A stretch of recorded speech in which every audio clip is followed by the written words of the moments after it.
আসসালামু আলাইকুম প্রিয় সাংবাদিক ভাইরা, বাংলাদেশের গণতান্ত্রিক লড়াইয়ে এবং নতুনভাবে বাংলাদেশে গণতন্ত্র প্রতিষ্ঠার জন্য আপনারা জানেন 11 দল রাজপথে লড়াই করা যাচ্ছে এবং সংসদও জোরালো এবং যৌক্তিকভাবে ভূমিকা পালন করে যাচ্ছে এবং বাংলাদেশে দীর্ঘ 35 বছর পরে ঐতিহাসিক রাষ্ট্রপতি নির্বাচন এসেছে। এই নির্বাচনে গণতান্ত্রিক প্রক্রিয়া অংশগ্রহণ করার জন্য 11 দলীয় জোট এবং বিরোধী দল রাষ্ট্রপতি নির্বাচনে অংশগ্রহণ করছে এবং আজকে আমরা এখানে এসেছি যে আমাদের 11 দলীয় জোটের যিনি প্রার্থী ডক্টর অলি আহমদ বীর বিক্রম, ওনার মনোনয়ন পত্র আমরা আজকে জমা দিয়েছি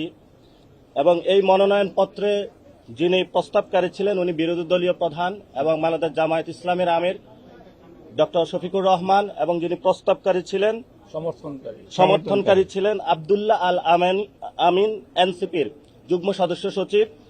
এবং আমরা একটা প্রাপ্তি চিঠিও পেয়েছি যে আমরা আজকে জমা দিয়েছিলাম। এই চিঠিটা কালার এক্সপার্ট ডার্ক স্যাপ এবং মাইল্ড অন হ্যান্ডস টেকনোলজি সমৃদ্ধ অরিক্স অ্যাডভান্স ডিটারজেন্ট পাউডার, আপনার লন্ড্রি এক্সপার্ট।